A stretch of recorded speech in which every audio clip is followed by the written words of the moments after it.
Good evening, students. Welcome to our e-learning English class today. Today is Wednesday. The date today is the 3rd of February 2021. Today we are going to learn about the verbs. Page number 104. Open your book, page number 104. आज जे आपण भाग शिकणार आहोत तो आहे language स्टडीचा भाग, ग्रामरचा भाग आणि या टॉपिकचं नाव आहे ट्रान्झिटिव्ह अँड इनट्रान्झिटिव्ह वर्ब्स. आता कदाचित हा जो भाग आहे हा तुम्ही मराठीत पण शिकलेले असाल, ज्याला आपण सकर्मक क्रियापदे आणि अकर्मक क्रियापदे असे म्हणतो. आता ट्रान्झिटिव्ह अँड इनट्रान्झिटिव्ह वर्ब्स हा भाग शिकताना मी इथे काही 4 वाक्य या ठिकाणी खाली लिहिलेली आहेत, ती आधी आपण वाचूया. The first sentence is we sleep at 10. Second one is I was surprised. Third, the dog ate the biscuits. Fourth one is she answers all the questions. Now in above sentences, all sentences have subjects and verbs. यापूर्वी आपण subject आणि object याचा अभ्यास केला होता. तुम्हाला आठवत असेल, मी आठवण करूनही देते तुम्हाला. हा पहा, हा लेसन आठवतोय तुम्हाला? डू यू रिमेंबर दिस?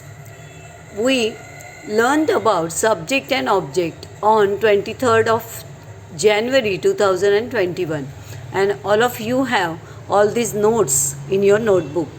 यामध्ये आपण शिकलो होतो की सब्जेक्ट म्हणजे काय आणि ऑब्जेक्ट म्हणजे काय, आणि हे जे ज्ञान आपण घेतलं होतं त्याचंच आज पुढचा भाग आपण घेणार आहोत.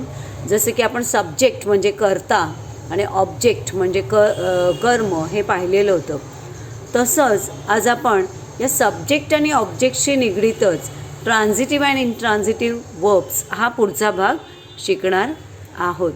तर एकदा हवं तर हे पेजसुद्धा तुम्ही वाचून घ्या. जर तुम्ही हे विसरला असाल तर सब्जेक्ट आणि ऑब्जेक्ट हा भागसुद्धा एकदा वाचून घ्या जरूर. आता आपण पुढे जाऊया. सो इथे जी वाक्य आहेत, या सर्व वाक्यांमध्ये all the sentences above have subjects. प्रत्येक या वाक्यामध्ये सब्जेक्ट्स आहेत. सब्जेक्ट म्हणजे काय, तर कर्ता म्हणजे कृती करणारा, आणि या सर्व वाक्यांमध्ये व्हर्ब्ससुद्धा आहेत. See here the underline words are all verbs. हे जे अंडरलाईन केलेले जे शब्द तुम्हाला दिसत आहेत हे सगळे व्हर्ब्स आहेत. आणि मग सब्जेक्ट कोण? सब्जेक्ट म्हणजे क्रिया करणारा, that person or that thing which do the actions. Means here we, I, the dog and she, these are subjects. Then sleep, was surprised, ate and answers. हे चारही या ठिकाणी verbs आहेत.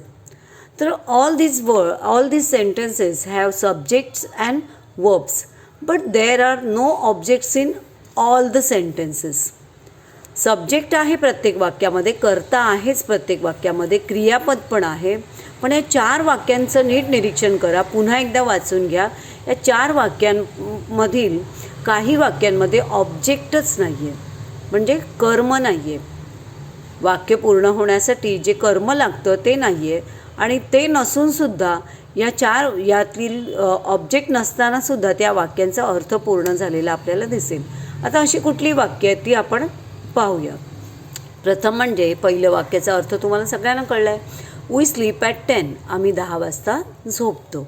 I was surprised. मी आश्चर्यचकित झालो होतो. The dog ate the biscuits.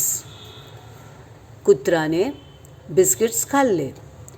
She answers all the questions. ती सर्व प्रश्नांची उत्तरे देते. ती सर्व प्रश्नांची उत्तरे देते. आता observe the 3rd and 4th sentence here. 3 आणि 4 नंबरचं वाक्य जे आहे ते ऑब्झर्व करा. The dog ate the biscuit. इथे मी खाली पण ते वाक्य लिहिलं आहे, the dog ate the biscuits. आता या वाक्याची फोड जर आपण केली तर ती काय असेल पहा. या वाक्यामध्ये the dog is a subject, ate is verb, the biscuits is object. या वाक्यामध्ये डॉग हा सब्जेक्ट आहे म्हणजे कर्ता आहे. डॉगने कृती काय केली, ॲक्शन काय केली, एट म्हणजे खाल्लं, तर ते काय आहे या वाक्यातलं वर्ब आहे. आता या वाक्याला if you ask the subject what, then you will get the answer the biscuits. तुम्ही जर या क्रियापदाला प्रश्न विचारला की काय काय खाल्लं, तर तुम्हाला लगेच उत्तर मिळालं द बिस्किट्स. म्हणजे या वाक्याचा अर्थ पूर्ण होण्यासाठी ऑब्जेक्ट आहे द बिस्किट्स, म्हणजे या वाक्यामध्ये ऑब्जेक्ट आहे. Now fourth sentence, she answers all the questions. या वाक्यामध्ये कर्ता कोण, ती, शी इज अ सब्जेक्ट. तिने काय कृती केली, शी आन्सर्स, उत्तरं दिली, ती उत्तरं देते. मग उत्तरं देते हे काय आहे, वर्ब आहे. इथे आहे कशाची उत्तरं देते, काय उत्तरं देते, all the questions. All the questions म्हणजे तिची जी क्रिया आहे ती ज्या कर्मासोबत घडते ते कर्म इथे आहे म्हणजे ऑब्जेक्ट आहे. खाण्याची कृती ज्याच्यावर झाली आहे ते बिस्किट्स इथे आहेत. म्हणजे या दोन्ही वाक्यांमध्ये ऑब्जेक्ट प्रेझेंट आहे, ऑब्जेक्ट आहे. आणि म्हणूनच या वाक्यांना, या क्रियापदांना ऑब्जेक्टची गरज लागली आहे. त्या क्रियापदांचा अर्थ पूर्ण होण्यासाठी ऑब्जेक्ट आलेलं आहे. आणि म्हणूनच या वाक्यांना आपण ट्रान्झिटिव्ह सेंटेन्सेस, म्हणजे ज्या वाक्यांमध्ये ऑब्जेक्ट प्रेझेंट असतं, ऑब्जेक्ट असतंच असतं, त्या वाक्यांना किंवा त्या वाक्यातील त्या क्रियापदांना आपण ट्रान्झिटिव्ह व्हर्ब्स असं म्हणतो. ट्रान्झिटिव्ह व्हर्ब्स म्हणजेच सकर्मक क्रियापद असं म्हणतो, कारण या इथे क्रियापदांना कर्माची गरज आहे. आता आणखी आपण पुढे पाहूया. The verbs which have objects to complete its sense or meanings is called transitive verbs. ही त्याची काय आहे, याला आपण ही त्याची व्याख्या म्हणूया आपण. Transitive verbs are incomplete without direct object. आता अशी क्रियापदं की ज्या क्रियापदांना वाक्यात त्यांचे अर्थ पूर्ण होण्यासाठी कर्मांची गरज असते. कर्माशिवाय त्या वाक्याचा अर्थच पूर्ण होऊ शकत नाही. Without the object it will this sentences will be incomplete.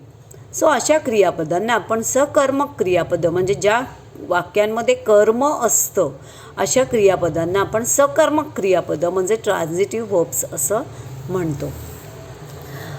Below this I have given you some sentences. I will explain you. Now examples. Transitive सेंटेन्सेसची ही काही एक्झाम्पल्स आहेत. आता यांना आपण ट्रान्झिटिव्ह व्हर्ब्स का म्हणायचं किंवा ट्रान्झिटिव्ह सेंटेन्सेस का म्हणायचं पहा. आता हे वाक्य ही सेंट, आपण फक्त क्रियापदापर्यंतच वाक्य बघूया. ही sent, I gave, teacher explains, children read, mother bought. इथपर्यंतच आपण वाक्य वाचली. तर तो पाठवतो, मी दिले, टीचर एक्सप्लेन करते, मुले वाचतात, आईने विकत आणले. आता या वाक्यांना जर मी इथपर्यंतच बोलले तर तुम्हाला नक्कीच प्रश्न पडेल की या सगळ्यांनी काय बरं केलं, त्याने काय पाठवलं, मी काय दिलं, टीचरने काय एक्सप्लेन केलं, मुलांनी काय वाचलं आणि आईने काय विकत आणलं. Means we have a question for this verbs what. You can ask this verbs what.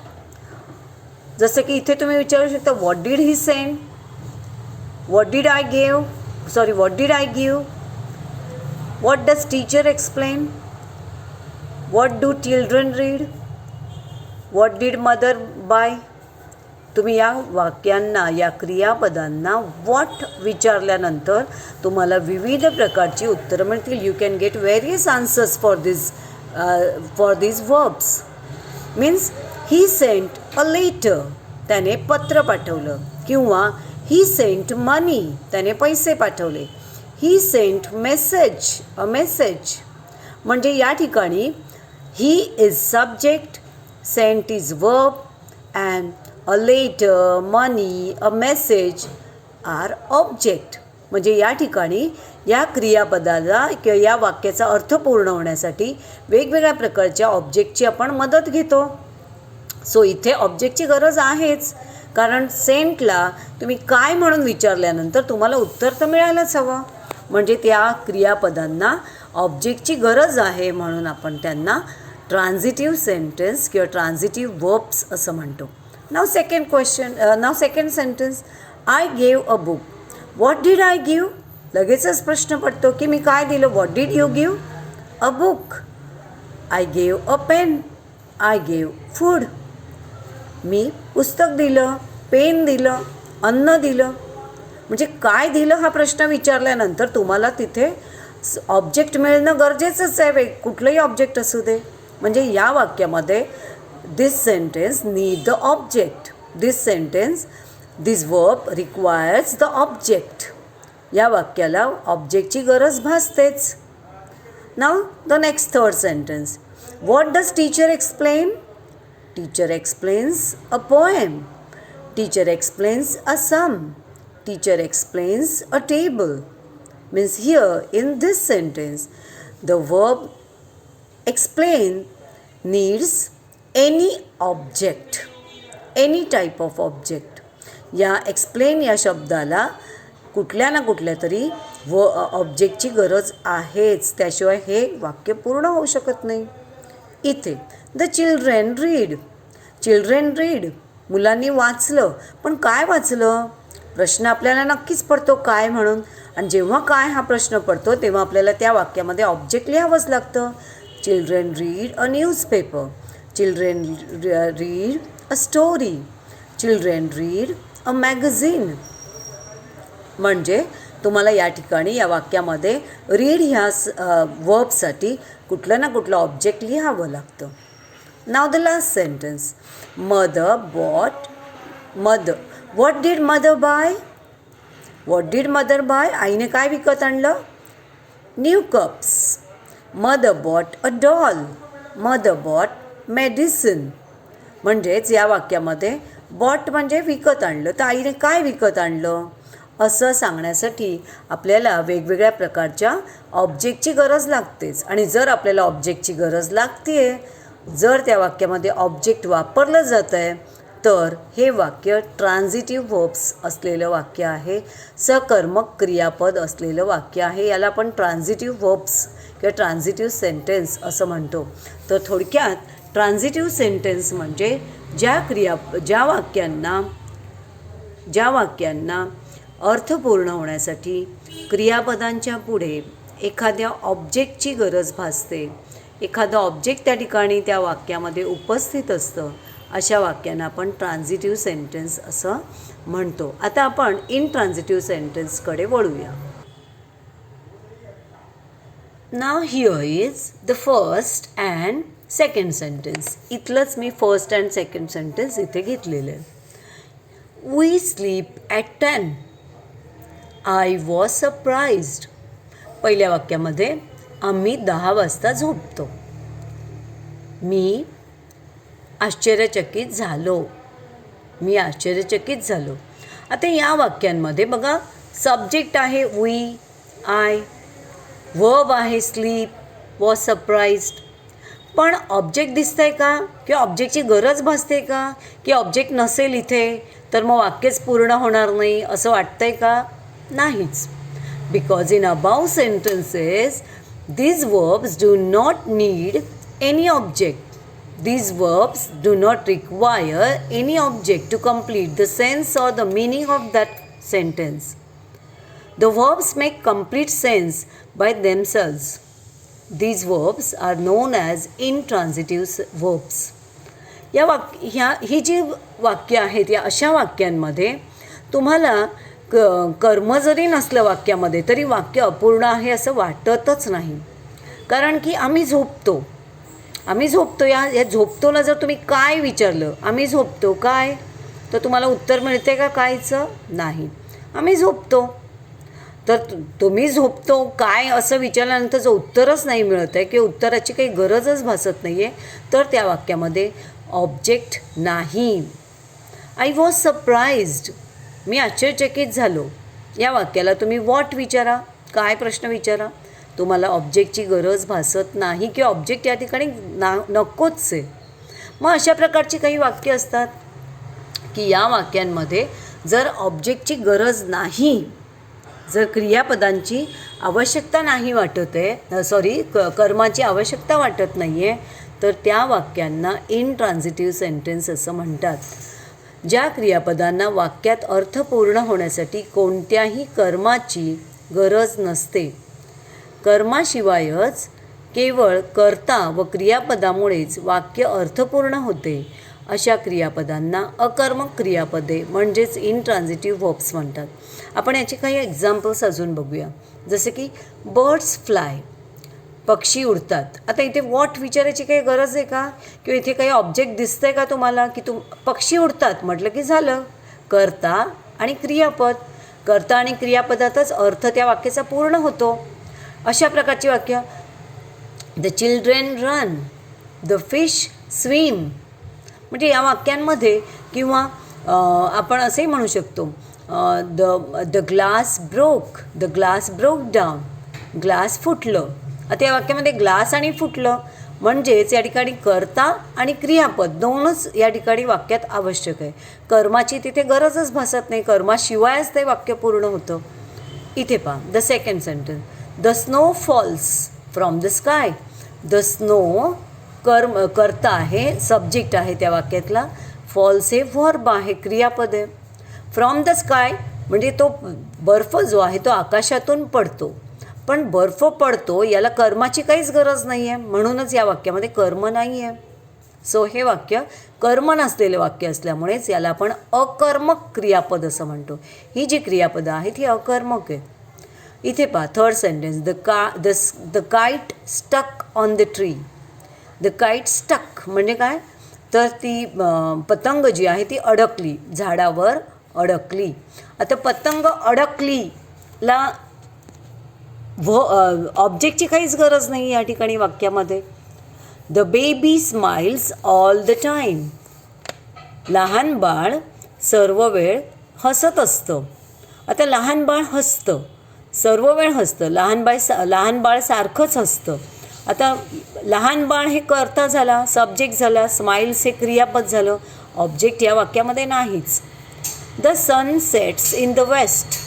सूर्य पश्चिमेला मावळतो. या वाक्यामध्ये सुद्धा सूर्य आहे आणि मावळतो क्रियापद आहे, पश्चिमेला मावळतो, पण कर्म या ठिकाणी नाही वाक्यामध्ये. काय असा जर प्रश्न तुम्ही या क्रियापदांना विचारला तर तुम्हाला उत्तर मिळत नाही, म्हणजेच या वाक्यामध्ये कर्म नाही. या वाक्यातली क्रियापदं कोणती तुमच्या लक्षात आलं? पहा, क्रियापदं आहे fly, falls, stuck, smiles, sets. ही क्रियापदं आहेत. यांना जर तुम्ही व्हॉट असा प्रश्न विचारला तर तुम्हाला उत्तर मिळत नाही, म्हणजे या वाक्यांमध्ये कर्म नाही. म्हणूनच ही सर्व क्रियापदं अकर्मक क्रियापदं म्हणजेच इनट्रान्झिटिव्ह व्हर्ब्स आहेत. आता आय होप की तुम्हाला ट्रान्झिटिव्ह आणि इनट्रान्झिटिव्ह व्हर्ब्स म्हणजे काय हे कळलं असेल. परत एकदा मी तुम्हाला रिमाइंड करते की ट्रान्झिटिव्ह सेंटेन्सेस म्हणजे सकर्मक क्रियापदे, ज्या वाक्यांमध्ये क्रियापदांचा किंवा त्या वाक्याचा अर्थ पूर्ण होण्यासाठी ऑब्जेक्टची गरज असते, तिथे ऑब्जेक्ट असतं, त्या वाक्यांना आपण सकर्मक क्रियापदे, त्या क्रियापदांना आपण सकर्मक क्रियापदे म्हणजेच ट्रान्झिटिव्ह व्हर्ब्स असं म्हणतो. आणि ज्या वाक्यांमध्ये कर्माची गरज नसते, कर्माशिवायच त्या वाक्यांचे अर्थ पूर्ण होऊ शकतात, अशा वाक्यांना आपण अकर्मक क्रियापदे म्हणजेच इनट्रान्झिटिव्ह व्हर्ब्स असं म्हणतो. आता इनट्रान्झिटिव्ह व्हर्ब्सची आणखी आपण काही उदाहरणं घेऊ शकतो. जसं की बघा, आता एक वाक्य मी असं म्हणते, द काऊ मूव्ज, गाय हंबरते. आता गाय हंबरते मध्ये गाय आहे, सब्जेक्ट आहे, आणि हंबरते हे क्रियापद आहे. पुढे काहीच वाक्य शब्दाची गरज नाही आहे, ऑब्जेक्टची गरज नाही आहे. The cow moos, the dog barks, the horses neigh. म्हणजेच गाय हंबरते, कुत्रा भुंकतो, घोडा किंकाळतो. म्हणजे या वाक्यांमध्ये फक्त कर्ता आहे आणि त्या कर्त्याने केलेली क्रिया आहे. तिथे कर्माची काहीच गरज नाही. मग अशा वाक्यांना आपण इनट्रान्झिटिव्ह वर्ब्स असं म्हणतो. ट्रान्झिटिव्ह वर्ब्समध्ये आपण आणखी बघूया. जसे की आपण म्हणता येईल की आय स्टडी ग्रामर. आता या ठिकाणी आय हा कर्ता झाला, स्टडी हे क्रियापद झालं, आणि मी काय शिकलो, मी काय अभ्यास केला, तर ग्रामर. म्हणजे कर्ता पण आहे, कर्म पण आहे त्या वाक्यात, आणि त्या वाक्यामध्ये क्रियापदसुद्धा आहे. कर्ता, क्रियापद आणि कर्म. I study grammar. आय हे कर्ता झालं, स्टडी हे क्रियापद झालं, आणि ग्रामर हे कर्म झालं. किंवा Sachin won the match. India won the match. India is subject, won is verb, and match is object. So तिन्ही जर त्या वाक्यांमध्ये असतील, सब्जेक्ट पण असेल, वर्ब पण असेल आणि ऑब्जेक्ट पण असेल, तर अशा वाक्यांना आपण ट्रान्झिटिव्ह सेंटेन्सेस किंवा ट्रान्झिटिव्ह वर्ब्स असं म्हणतो. आता हे तुम्हाला सर्व लिहून काढायचं आहे. जसं मी जितक्या व्यवस्थित ते लिहिलेलं आहे त्याचा फोटो मी तुम्हाला पाठवणार आहे. ते आधी तुम्हाला लिहायचं आहे आणि मग तुम्हाला हा होमवर्क दिलेला आहे. हा होमवर्क नीट समजून घ्या काय करायचं आहे, कारण तुम्ही बरेचदा होमवर्क काय आहे, तो कसा सोडवायचा हे समजून घेत नाही आणि मग विचित्र पद्धतीने ते सर्व लिहून पाठवता आणि मग मला प्रत्येकाला वेगवेगळ्या सूचना लिहित बसण्यात माझा वेळ जातो. आता हा क्वेश्चन तुम्हाला करायचा आहे. Question: Now tell whether the sentence is transitive or intransitive. खालील वाक्य ही ट्रान्झिटिव्ह सेंटेन्सेस आहेत, ट्रान्झिटिव्ह वर्ब्सची आहेत का इंट्रान्झिटिव्ह वर्ब्सची आहेत, ती तुम्हाला ओळखायची आहे. पण ती ओळखताना खाली दाखवल्याप्रमाणे प्रत्येक वाक्याचं तुम्हाला स्पष्टीकरण आधी द्यायचं आहे. जसं की फॉर एक्झाम्पल मी एक वाक्य करून दाखवलं आहे तुम्हाला. For example, the balloon rose in the sky. आता या वाक्यामध्ये द बलून काय आहे? द बलून सब्जेक्ट आहे. म्हणजे प्रत्येक वाक्यामध्ये तुम्हाला असं लिहायचं आहे की त्या वाक्यामध्ये सब्जेक्ट कोण आहे. The balloon is subject. Rose या वाक्यामधला जो रोज शब्द आहे, rose is verb, but here is no object. The balloon rose, या रोजला जर तुम्ही काय असा प्रश्न विचारला तर तुम्हाला काहीच उत्तर मिळत नाही. म्हणूनच इथे फुगा आकाशामध्ये उंचावतो, फुगा आकाशात झेपावतो. रोज म्हणजे झेपावतो, फुगा झेपावतो, एवढंच आहे. पण पुढे कर्म आपल्याला मिळतच नाही किंवा नाही आहे वाक्यामध्ये. So object is not here present, object is not present here in this sentence. So इथे लिहा मग नो ऑब्जेक्ट. म्हणजेच मग हे वाक्य जे आहे ज्यामध्ये ऑब्जेक्ट नाही आहे ते वाक्य काय आहे, तर इनट्रान्झिटिव्ह वर्ब. तर हे एका वाक्याचं हे एवढं 3 लाईन्समध्ये स्पष्टीकरण आहे. तर इथे तुम्हाला ह्या सर्व वाक्यांचं असं स्पष्टीकरण देऊन हे वाक्य ट्रान्झिटिव्ह वर्ब्सवालं आहे का इंट्रान्झिटिव्ह वर्ब्सवालं आहे हे तुम्हाला लिहायचं आहे. तुम्हाला मी 6 वाक्य दिलेली आहेत. या 6 वाक्यांमध्ये 3 वाक्य ट्रान्झिटिव्ह वर्ब्सवाली आहेत आणि 3 वाक्य इंट्रान्झिटिव्ह वर्ब्सवाली आहेत. तुम्हाला गेस करायचं आहे, ते एक्सप्लेन करायचं आहे. प्रत्येकाचं तुम्हाला या प्रकारे एक्सप्लेनेशन द्यायचं आहे आणि हा होमवर्क करायचा आहे. होमवर्क जास्त नाही आहे, त्यामुळे प्रत्येकाने तो करून पाठवायचा आहे आणि व्यवस्थित लिहून पाठवायचं आहे. पहिलं वाक्य आहे, the shelf holds the book. The shelf म्हणजे कपाट, होल्ड्स द बुक म्हणजे कपाट पुस्तकांनी भरलं आहे. ओके, किंवा कपाटामध्ये पुस्तके आहेत. द डक्स स्विम, बदकं पोहतात. द स्टार्स शाईन ब्राईटली, तारे चांदण्या brightly तेजस्वीपणे चमकतात. Ajinkya won the cup, अजिंक्यने cup जिंकला. द लिटल गर्ल स्क्रीम लाऊडली, लहान मुलगी मोठ्याने ओरडली किंवा किंकाळी, लहान मुलगी मोठ्याने किंचाळली. द क्रो ड्रँक वॉटर, कावळा पाणी प्यायला. आता तुम्ही प्रत्येक वाक्याचं अभ्यास करायचा आहे. त्यामध्ये सब्जेक्ट आहे तर कोणता आहे, सब्जेक्ट तर आहेच सगळ्या वाक्यात, ऑब्जेक्ट आहे की नाही ते बघायचं आहे, शोधायचं आहे. व्हर्बसुद्धा आहे प्रत्येक वाक्यात, ते कुठलं आहे तुम्हाला त्याचं अशा प्रकारे प्रत्येक वाक्याचं एक्सप्लेनेशन द्यायचं आहे. सब्जेक्ट आहे तर तो कोणता आहे, व्हर्ब तर आहेच आहे तर ते कोणतं आहे, आणि ऑब्जेक्ट असेल तर ऑब्जेक्ट कोणता आहे ते सांगायचं आहे. नसेल ऑब्जेक्ट तर तुम्हाला इथे स्पष्ट लिहायचं आहे नो ऑब्जेक्ट, आणि मग ते वाक्याचा टाईप लिहायचं आहे तुम्हाला की whether it is transitive or intransitive verb. तर अशा प्रकारे I hope all of you have learned today what are the transitive and intransitive verbs. मी तुम्हाला शिकवण्याचा प्रयत्न केलेला आहे. मी एक छोटीशी क्लिप पण तुम्हाला पाठवणार आहे. ती क्लिप पण तुम्ही पहा, म्हणजे तुमचं ज्ञान आणखी पक्कं होईल त्याबाबतचं. And I am waiting for your homework. Homework करताना व्यवस्थित होमवर्क करा. त्या होमवर्कच्या खाली इंग्लिश सब्जेक्ट असं लिहिलेलं असेल तरच मी ते डाउनलोड करणार आणि चेक करणार आहे. Otherwise I will not open that photo. सगळ्यांनी लक्षात ठेवायचं आहे.